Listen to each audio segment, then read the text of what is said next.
Welcome to Jared Scott Outdoors. This YouTube channel is dedicated to getting our youth more involved in the outdoors.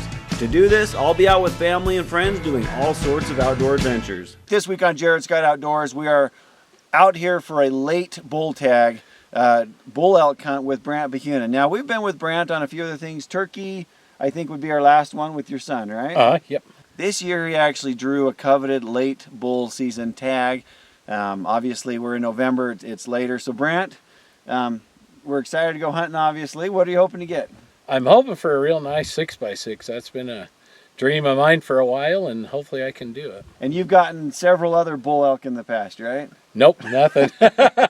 This is my first one. Okay, we are going for his first bull elk. Anyways, we're going to have a great time. We'll get after it.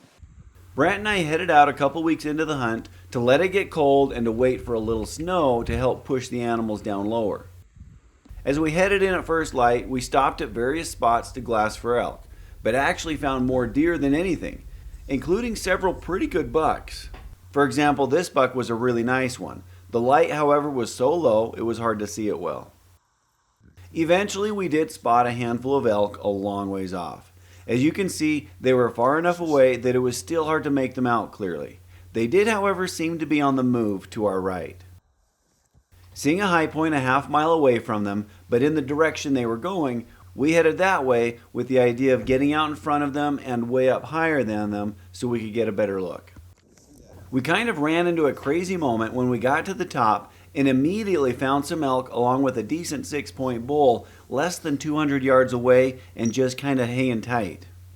We started sneaking in, but just as we started after them, someone in a side-by-side came flying up the other side, and one passenger jumped out and started flinging lead at a cow, as there was a cow hunt going on as well.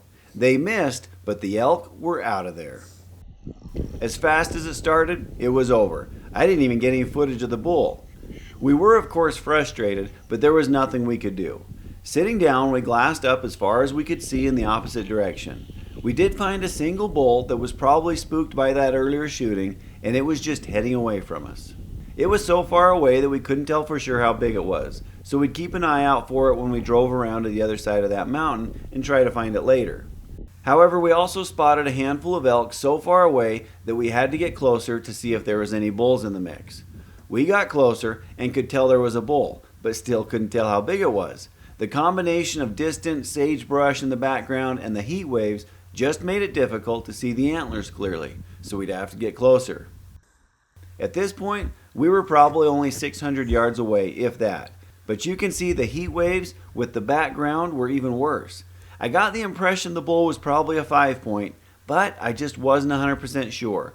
So since we were so close, I'd hike up higher and closer and get a better look just to make sure we didn't pass on a bull that was bigger than we realized. I was able to see it a bit better from my higher vantage point. It still wasn't great, but better. And with lots of looking, I was able to tell that it didn't appear to be a shooter. And I was also able to verify there wasn't another big bull around that we hadn't seen. Well, I went up onto a high spot to check those elk out a little bit better, and it appears it's a 5-point. So, not quite what we're looking for on this first day, so Brant's been down another spot glassing. I'm heading back his way to meet up with them, and we'll head to the next spot. Well, getting back to the truck, we spent the next few hours driving around to different vantage points and glassing without seeing much. So making a big change, we drove down to the lower part of the unit to see if we could turn up more elk down there. We did spot a handful of deer off in the distance with a pretty nice 4-point buck in the group, chasing the does around. But it's what was out beyond them that caught our attention the most. About a dozen elk were on the move, and as we watched, it appeared that most of them were bulls. We spotted some elk, checked them out. It looks like it's a bachelor group of bulls. 8 or 9 or 10.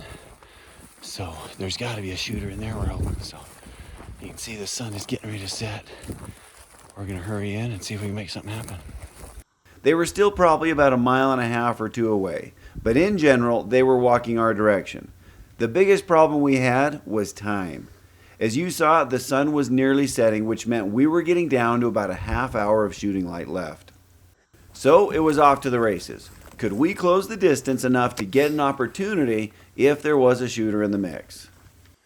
This was very open country, and so we couldn't just head straight towards them without risk of getting caught. There wasn't much, but we used the little terrain we had to our advantage and worked from one spot to the next. However, I didn't feel like we were making enough progress as we were losing our shooting light fast. We also had this group of deer right in the way. The elk were just beyond the deer, and the deer were literally between us and them, and we didn't have any cover to get past the deer without being seen. With no time left to take a wide path around the deer, we did the risky thing and just walked in the open, not directly to them, but off to the side, hoping they wouldn't take us as a threat if we weren't walking right at them. Well, that didn't work. They saw us right off the bat, but luckily they ran away from us and away from the direction the elk were in. At the time, most of the closer elk were in a depression, and so they didn't even see the deer take off. In all this open country, we had a fence in front of us and a single bush along this fence. Getting to that bush to use as cover, I could tell we wouldn't be able to get any closer. There was just zero cover beyond it, and we didn't have any time to try another route. The only elk I could see at the time were at least a half-mile away, and I bet we were lucky if we had 10 minutes of shooting light. I really thought the gig was up. We just didn't have enough time. That's when I spotted some elk materializing much closer to us than the ones I had just seen. It turns out the majority of them were just in a depression only about 500 yards away, and to make it better, they were actually walking right towards us. With them closing the distance, maybe there was time for something to happen. Looks like they might be coming this way. Can you believe this view? Not only were they working towards us now, but look at that sea of antlers, and more just kept appearing. Granted, I could tell most of these were not giant bulls. It appeared to be mostly 5 points, but look at that white-tipped one in the back. I could tell if any was a shooter, it would be that one in the back. However, we still needed a better look. At this point, they were under 400 yards away, so in range. But with so many elk, we still had to get a better view of the bulls and get a clear shot angle if there was one. As it was, I was filming at a funny angle through the fence and past the bush we were hiding by, so I could see them all right with my camera, but Brant didn't have a clear line of sight to them yet. As the elk got closer and closer, more and more elk appeared. What we thought were a dozen elk multiplied into probably around 50. So many elk it was hard to keep track of them all, especially the bulls. The biggest problem was that as they got around the 200-yard mark, there was what I'm guessing was some water in a depression, and so the elk would mostly disappear for a time, including the bigger bull we'd seen. As elk disappeared and reappeared and crisscrossed with each other, we kept trying to find the bigger bull. The other thing that made it difficult was that now there were elk in front of us, to our right, and to our left, so we couldn't move without risking spooking the nearby ones, which would then spook the rest of them. And we were down to just minutes of shooting light. Finally, the bigger bull appeared. When it came out, it headed closer to us. Brant and I made sure we were both looking at the same bull, and then he made the decision to take it. Now we just needed it to get clear of any other elk.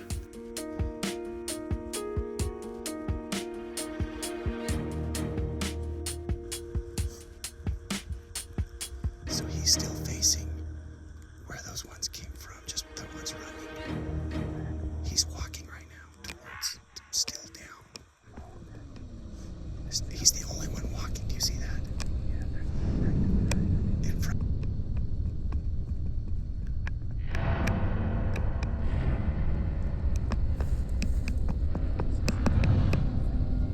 As it kept working to our right, it got to a point I could no longer turn the camera as I was turning into a fence post.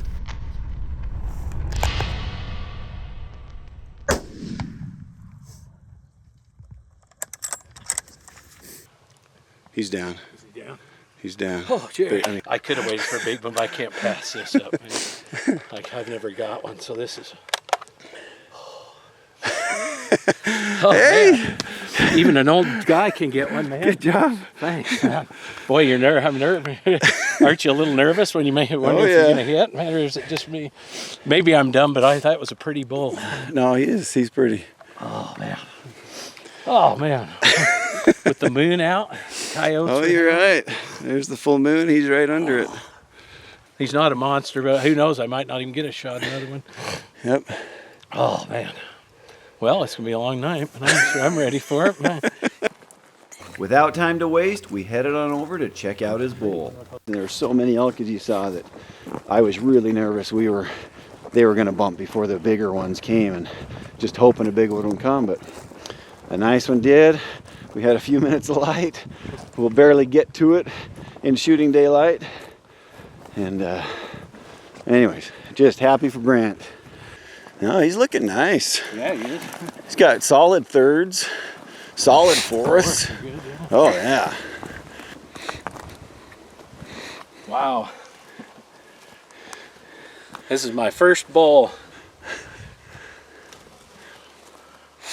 Real nice 6x6. I'm happy. We had about 125 yard shot. We came up along the fence line and watched a whole herd of them coming along and getting near dark, and I couldn't pass this one up. Like I say, it's my first bull and I'm happy as can be. Well, congratulations. Thanks, Jared. Thank you. Good job.